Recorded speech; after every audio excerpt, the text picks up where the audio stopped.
Warahmatullahi wabarakatuh. Pada video pembelajaran kali ini, saya akan menyajikan tentang materi sistem peredaran darah pada manusia,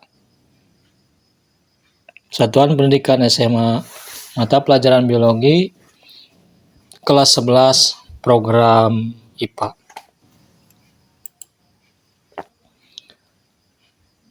Perhatikan peta konsep yang ada di hadapan Anda.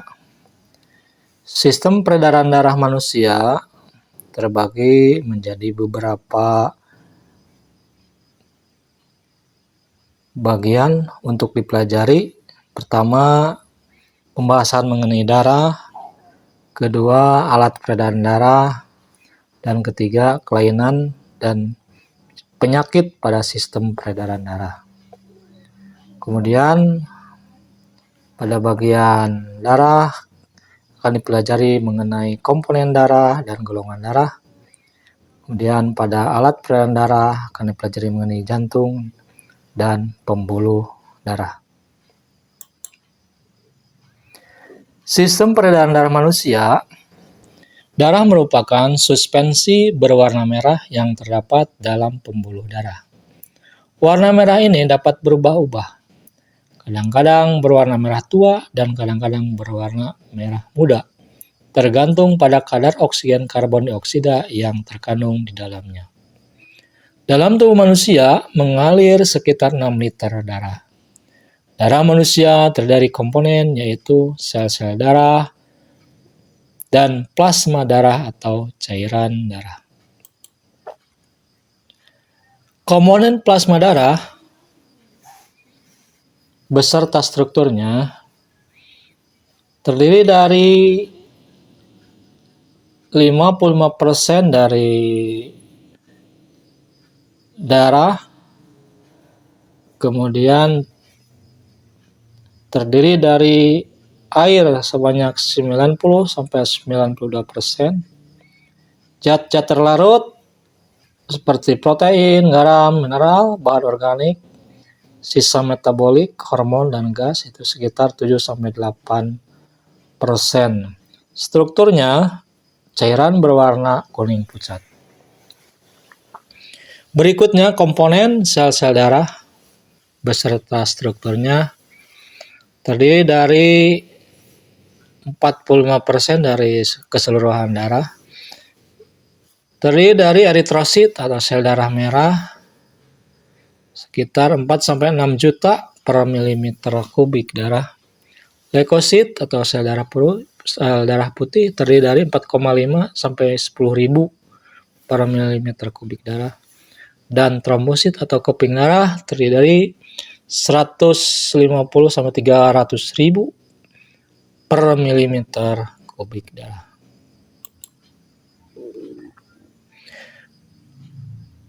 Darah, sel darah merah atau eritrosit, fungsinya membawa oksigen dari paru-paru ke seluruh tubuh. Sel darah putih atau leukosit fungsinya untuk membunuh kuman penyakit. Yang ketiga, keping darah atau trombosit fungsinya untuk pembekuan darah ketika terluka. Dan 4, plasma darah yang berfungsi untuk membawa karbon dioksida dan sari-sari makanan. Sel darah merah atau eritrosit merupakan bagian utama dari sel darah. Setiap milimeter darah pada seorang lelaki dewasa mengandung kira-kira 5 juta sel darah merah. Dan pada seorang perempuan dewasa kira-kira 4 juta sel darah merah. Tiap-tiap sel darah merah mengandung 200 juta molekul hemoglobin. Hemoglobin atau Hb merupakan suatu protein yang mengandung senyawa besi hemin. Hemoglobin mempunyai tugas fungsi mengikat oksigen di paru-paru dan mengedarkan ke seluruh jaringan tubuh. Di paru-paru terjadi reaksi antara hemoglobin dengan oksigen. Kemudian setelah sampai di sel-sel tubuh terjadi reaksi pelepasan oksigen oleh Hb. Kandungan hemoglobin inilah yang membuat darah berwarna merah. Eritrosit mempunyai bentuk bikonkav seperti cakram dengan garis tengah 7,5 mm 7,5 mikron dan tidak berinti. Eritrosit dibentuk dalam sumsum merah tulang pipih, misalnya di tulang dada, tulang selangka, dan di dalam ruas-ruas tulang belakang. Masa hidup eritrosit hanya sekitar 120 hari atau 3 bulan. Kemudian diromak di dalam hati dan limpa. Sel darah putih atau leukosit, jumlah leukosit lebih sedikit dibandingkan dengan eritrosit. Pada laki-laki dan perempuan dewasa, setiap milimeter kubik darah hanya terdapat kira-kira 4.500 sampai 10.000 butir. Leukosit membentuk bervariasi dan mempunyai ukuran lebih besar dari eritrosit. Leukosit mempunyai inti bulat dan cekung. Sel-sel ini dapat bergerak bebas secara amoeboid serta dapat menembus dinding kapiler. Leukosit dapat dibedakan menjadi dua, yaitu granulosit, plasmanya bergranula, dan agranulosit, plasmanya tidak bergranula. Leukosit dibentuk dalam sumsum tulang merah, limpa, kelenjar, limpa, dan jaringan retikuloendotelium. Tugas utama leukosit adalah memakan kuman penyakit dan benda-benda asing lain seperti bakteri yang ada dalam tubuh. Oleh sebab itu, leukosit dikenal sebagai fagosit. Berikut ini jenis-jenis leukosit, granulosit, dan agranulosit. Perhatikan gambarnya. Kemudian berikutnya keping darah atau trombosit. Trombosit berbentuk opal, tidak berinti, berukuran kecil yaitu sekitar 3-4 mm kubik. Pada umumnya setiap milimeter darah terdapat 150.000 sampai 350.000 trombosit.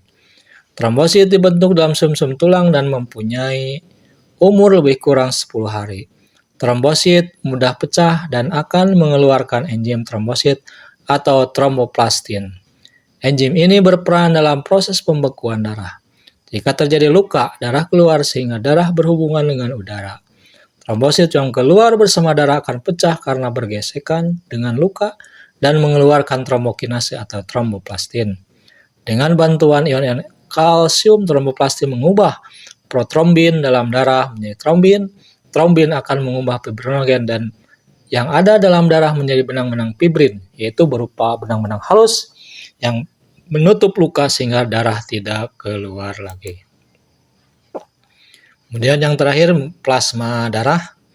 Senyawa zat yang kimia yang terdapat dalam cairan darah antara lain sebagai berikut: sari makanan, enzim, hormon, antibodi, protein, urea, dan gas, oksigen, karbon dioksida, dan nitrogen.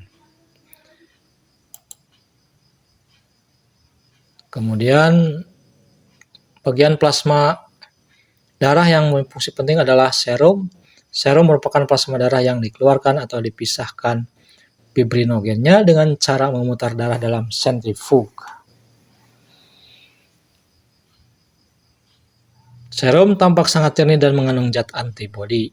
Antibodi ini berfungsi untuk membinasakan protein asing yang masuk ke dalam tubuh. Protein asing yang masuk ke dalam tubuh disebut antigen. Antigen yang terdapat dalam sel darah dikenal dengan nama aglutinogen, sedangkan antibodi yang terdapat di dalam plasma darah dinamakan aglutinin. Aglutinogen membuat sel-sel darah peka terhadap aglutinasi. Adanya aglutinogen dan aglutinin di dalam darah ini pertama ditemukan oleh Carl Steiner dan Donat. Demikian paparan mengenai darah di video bagian ke-1. Untuk selanjutnya nanti di bagian kedua. Wassalamualaikum warahmatullahi wabarakatuh.